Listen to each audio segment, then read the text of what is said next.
sign for it? No. Alright, there it is. The BT200X mini bike from Princess Auto. Cost me $1,129 with taxes and eco fee.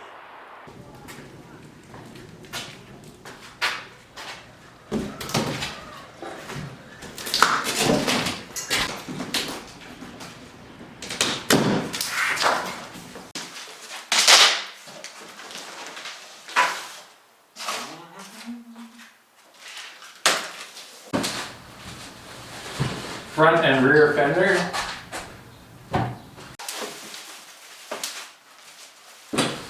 Oh, the headlamp. Here we go.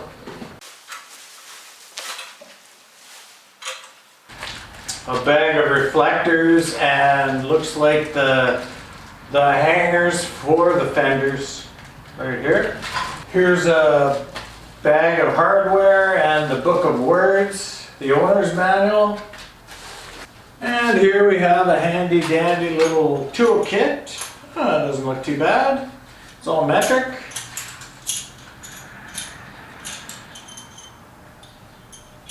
Double-sided, so there's 10 different wrench sizes. Oh.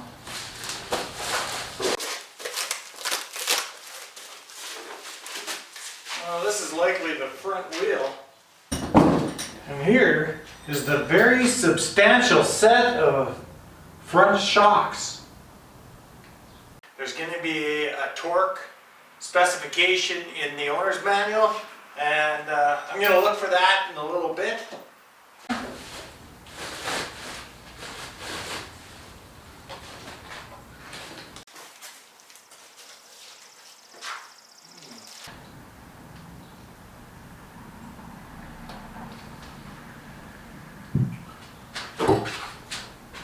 Well, there's our rear carrying rack. Sweet. This bike is set up perfectly for a trail. Unbelievable. I think it is so much better than the CU200. I didn't even realize it until I started investigating a little bit, but they're the exact same price. And I would highly prefer the BT200X to the CU200. Here we have our Coleman Power Sports owner's manual.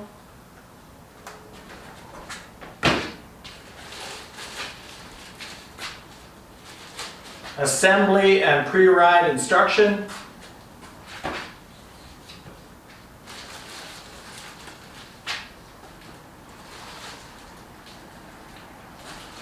Okay, here's the specifications. Just thought I'd let you know. Load capacity 220 pounds. I'm good to go. Engine type 4-stroke. Cylinder bore not important. Engine displacement almost 200 cc's. That's great.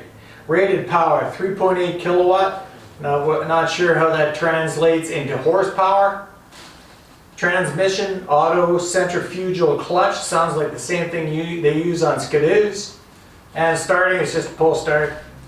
It's 60 inches by 25 by 38, and it has a 42-inch wheelbase, and with a 5.5-inch ground clearance.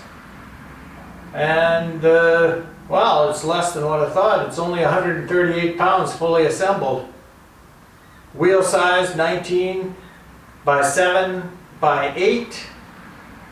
And the fuel capacity is almost 1 full gallon, 3.6 liters. So the first thing we're putting in is the front fork. This is what's called the M10 steering bolt. We've got 2 large washers, 2 small washers, the bolt itself, the suspension fork, and there's a lock nut here. What I've noticed is these washers aren't in order when they're sitting on the bike when you first take the bolt out. So you got to read the instruction to make sure you get these washers in the right order. Very important. That's why, I need a little help figuring this out.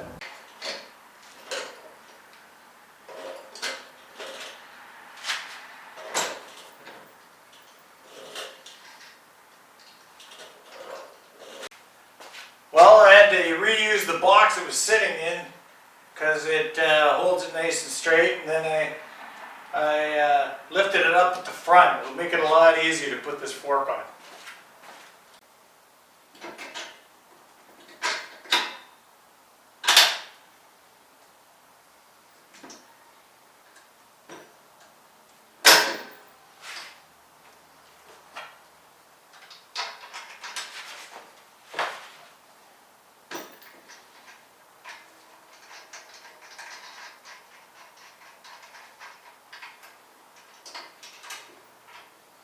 It's a little tricky, but I'm sure there's a better way to do it. There's probably a little apparatus you can use to hold all those washers in place while you're trying to stick the bolt through, but you know, I just did it this way. It seemed to work, so I'm on to the next step. Alright, well, you need a 14 millimeter for the bottom nut and a 16 for the top one.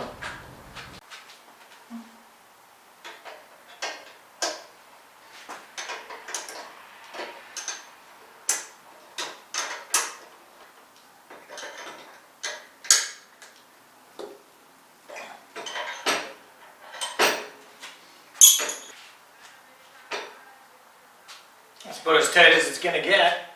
I don't want to overdo it. I want to strip a bolt, so it looks good. So next, you want to tighten the fork bolts. The fork bolts are the little bolts on the sides of the forks, so make sure they're good and tight. You don't want those things coming off, just like the middle bolt. Make sure everything's snug.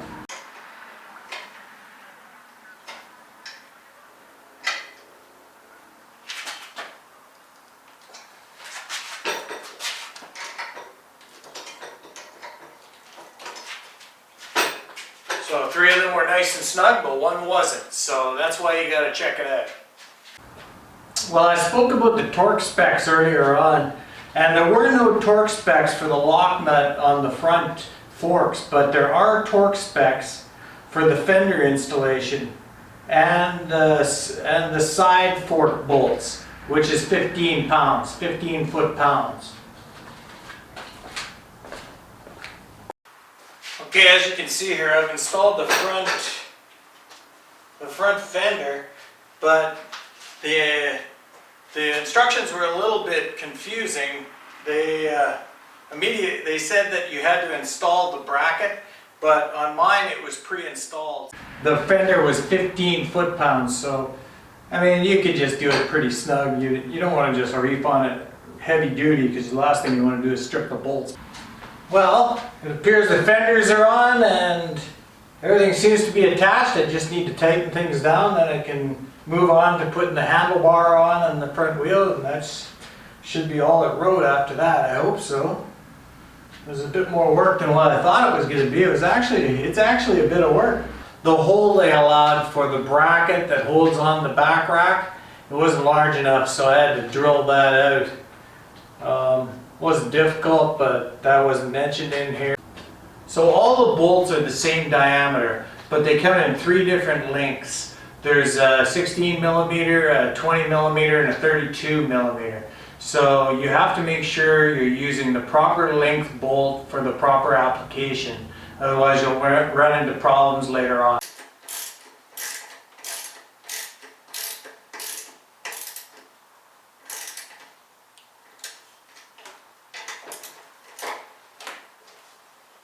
So I had to break out the old socket wrench. The supplied wrench is actually bent when I tried to take these bolts off before I added the handlebars. Well, now I'm moving on to the front wheel installation here, and it looks good. A pretty substantial bolt there. I don't think there'll be any problems. They don't seem to use any cotter pins though. I was wondering about that, but I guess they consider them locking nuts, so that's good enough. Last thing you want to do is have your wheel fly off, so I'll have to torque these down and almost get into the last steps of this now. You still have to set up your throttle assembly, put in a few zip ties. You have to zip tie up the throttle cables. They're sitting out pretty good. And yeah, that's probably the end of it. It's got a nice little kickstand, so should be good. So you have to make sure you have the wheel pointed in the right direction. There's an arrow on the wheel. So arrow facing forward. And there's the arrow there. So this is the way it goes on. All right. Washers go on the inside.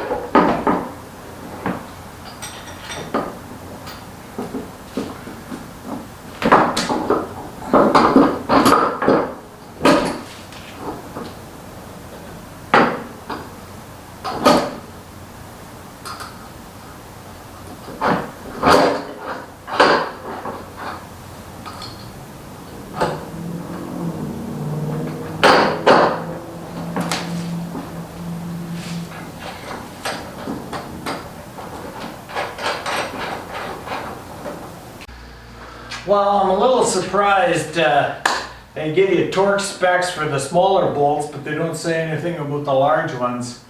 So all they say is to tighten it up, and that's all I did. So she's on there good and solid. Seems to be spinning freely.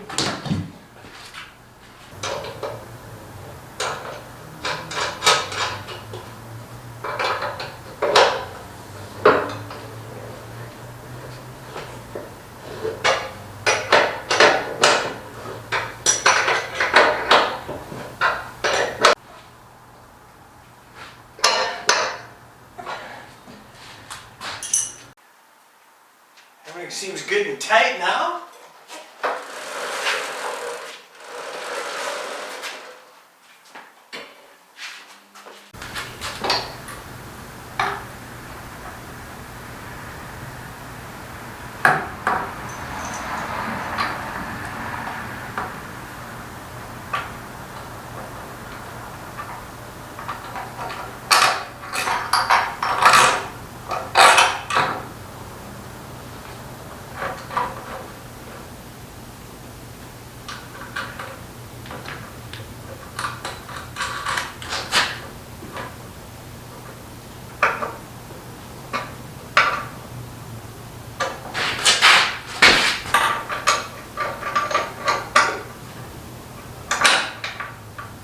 That light looks a little weird to me, but I can't figure out, there's no other way to put it on there. That's the way it's got to go. It looks like it's pointing towards the ground, but I guess that's the way you want it. This is where the zip ties come in handy. They're used to secure the wires from the throttle cable and the headlight, and secure them to the frame.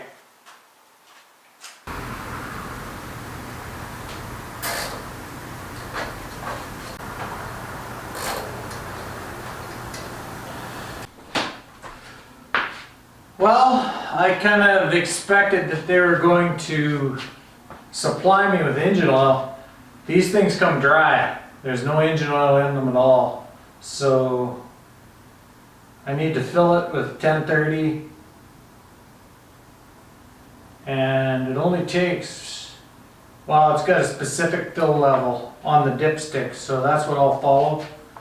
But I'll have to complete that task tomorrow. Huh, that's kind of sad. I thought I could get her running.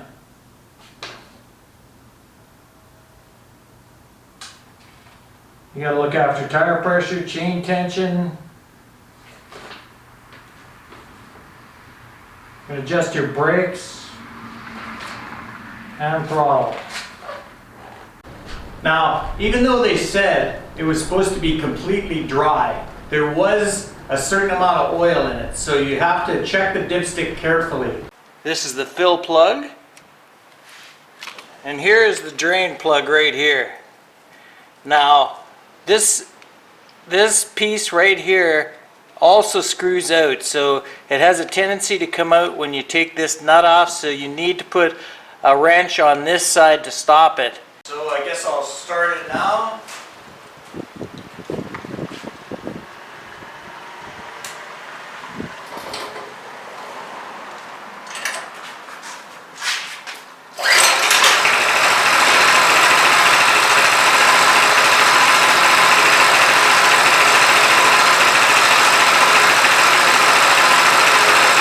It runs like a charm.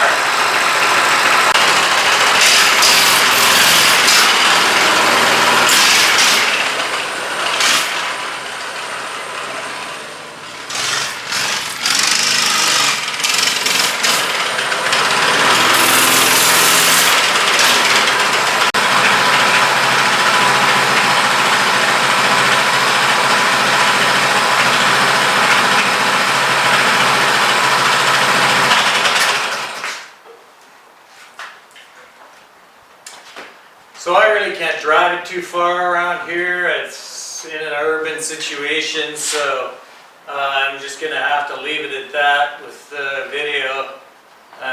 This bike will show up in many videos once I take it up to my cottage, and I'll do some entertaining things with it, I'm sure.